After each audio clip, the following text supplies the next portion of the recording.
Infertility എപ്പോഴും ഫീമെയിൽസിന്റെ പ്രശ്നം എന്നുള്ളത് ഏറ്റവും വലിയ മിസ്കൺസെപ്ഷൻ. ഇപ്പൊ സാറ് പറഞ്ഞ ഈ ഇൻഫെർട്ടിലിറ്റി എന്ന് പറഞ്ഞൊരു ലേബിൾ വന്നു കഴിഞ്ഞാൽ എപ്പോഴും ഫസ്റ്റ് പോയിന്റ് വരെ ടുവേർഡ്സ് ദ ഫീമെയിൽ ആണ്. ബട്ട് ഐ എം ഷുവർ ഒരു കപ്പിളിൽ ഒരു മെയിലിൽ ഒരു കോൺട്രിബ്യൂഷൻ ഉണ്ട്, ഒരു ഫീമെയിലിൽ ഒരു കോൺട്രിബ്യൂഷൻ ഉണ്ട്. എന്താണ് മെയിൽ ഇൻഫെർട്ടിലിറ്റി വരാനുള്ള കാരണം?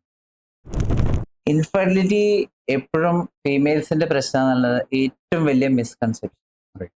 ഫസ്റ്റ് എന്താ വെച്ചിട്ടുണ്ടെങ്കിൽ ഇൻഫെർട്ടിലിറ്റി ഇൻസിഡൻസ് നോക്കിക്കഴിഞ്ഞാൽ അത് ഈക്വലി ഡിവൈഡഡ് ആണ്. ഒരു 30-33% മെയിൽ പുരുഷവന്ധ്യതയാണ്, ഒരു 30-33% സ്ത്രീകളുടെ കാരണങ്ങൾ കൊണ്ടാണ്, പിന്നെ ബാക്കി 33-ൽ രണ്ടും ഉണ്ട്. അങ്ങനെ ഈക്വലി ഡിവൈഡഡ് ആണ്. Right. ഈവൻ കേരളം പോലൊരു സമൂഹത്തില് എപ്പോഴും ആൾക്കാർ വിചാരിക്കുന്നത് സ്ത്രീകളുടെ പ്രശ്നമാണെന്നാണ്. അത് ശരിയല്ല. പുരുഷവന്ധ്യത ഇപ്പോ വളരെയധികം കൂടുതലാണ്. എന്തുകൊണ്ട് പുരുഷവന്ധ്യത കൂടുന്നു? ഇതെല്ലാവരും ചോദിക്കുന്ന ഒരു ചോദ്യമാണ്. എൻ്റെ അഭിപ്രായത്തിൽ പുരുഷവന്ധ്യത പണ്ടും ഉണ്ടായിരുന്നു, ഇപ്പോഴും ഉണ്ട്. But hidden under the carpet. കാരണം ആരും അധികം ആണുങ്ങളോട് ചോദിക്കില്ല കാരണങ്ങളൊന്നും. It's assumed. പിരിമുറുക്കം, അതായത് സ്ട്രെസ് ഇപ്പോൾ വളരെ കൂടുതലാണ്. ജോബ് റിലേറ്റഡ് സ്ട്രെസ് വളരെ അധികമാണ്. പ്രത്യേകിച്ചും മിക്കവാറും നമ്മളുടെ ആൾക്കാർ IT അങ്ങനെയുള്ള ഫേംസിലാണ് വർക്ക് ചെയ്യുന്നത്. ഇതിൽ വർക്ക് ചെയ്യുമ്പോൾ നമ്മൾ ആ ഡോക്ടേഴ്സ് എന്ന നിലയ്ക്ക് പ്രത്യേകിച്ച് അപ്രീഷിയേറ്റ് ചെയ്യില്ല അവർക്കുള്ള സ്ട്രെസ്. ഫുൾ ടൈം ഇവർ ഈ കമ്പ്യൂട്ടർ, ലാപ്ടോപ്പ്, അതുപോലെ മൊബൈൽസിന് എക്സ്പോസ്ഡ് ആണ്. അവർ തല പോലും ഇങ്ങനെ പൊന്തിക്കില്ല. അങ്ങനെ കണ്ടിന്യൂസ് ആയിട്ട് they spend hours looking at Excel sheets. അവർക്ക് ടാർഗറ്റ്സ് ഉണ്ടാവും. ആ ടാർഗറ്റ് കംപ്ലീറ്റ് ചെയ്തില്ലാണ്ടെങ്കിൽ അവർക്ക് റെസ്റ്റ് ഇല്ല. Working days in a week. അപ്പൊ this effects a lot. Exposure to electronic devices effects. മൊബൈലിന്റെ യൂസേജ്, ഈ ലാപ്ടോപ്പിന്റെ യൂസേജ്, ഇത് എഫക്ട്സ്.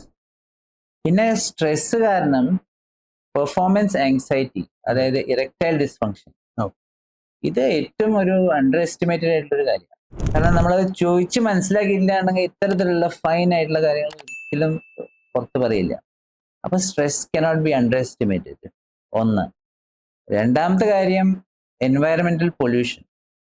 ഇത് കൗണ്ട്, അതായത് ആണുങ്ങളുടെ കൗണ്ടിനെ നല്ലോണം എഫക്ട് ചെയ്യുന്ന കാര്യങ്ങളാണ്. എൻവയറമെന്റൽ പൊല്യൂഷൻ നമ്മുടെ സ്പേം കൗണ്ടിനെ നല്ലോണം എഫക്ട് ചെയ്യുന്ന കാര്യമാണ്. ഇപ്പൊ അടുത്ത നാഷണൽ ജോഗ്രാഫിക്കില് ഒരു വലിയൊരു സീരീസ് ഉണ്ടായിരുന്നു, സ്പെർമഗെഡോൺ എന്ന് പറഞ്ഞിട്ട്. അതായത് സ്പേം കൗണ്ട് ഇങ്ങനെ കാലങ്ങളോളായിട്ട് ഇങ്ങനെ കുറഞ്ഞു വരികയാണ്. എൻവയറമെന്റൽ പൊല്യൂഷൻ, ഈ പറയുന്ന നമ്മളിപ്പോ പെസ്റ്റിസൈഡ്സിന്റെ എക്സ്പോഷർ ഒന്നും അധികമില്ല, പക്ഷെ പ്ലാസ്റ്റിക്സ് ആർ വളരെ ഒരു പ്രശ്നമായിട്ടുള്ള സാധനമാണ്. നമ്മൾ അതിനെ അണ്ടർ എസ്റ്റിമേറ്റ് ചെയ്യാണ് ഇമ്പോർട്ടൻസ് ഓഫ് പ്ലാസ്റ്റിക്സ്. പിന്നെ ചെറിയ കാര്യങ്ങൾ, അതായത് അമിതവണ്ണം. എത്ര ആണുങ്ങൾക്ക് അറിയാം അമിതവണ്ണം വന്നു കഴിഞ്ഞാൽ കൗണ്ട് കുറയാൻ? How many males know that obesity or rice?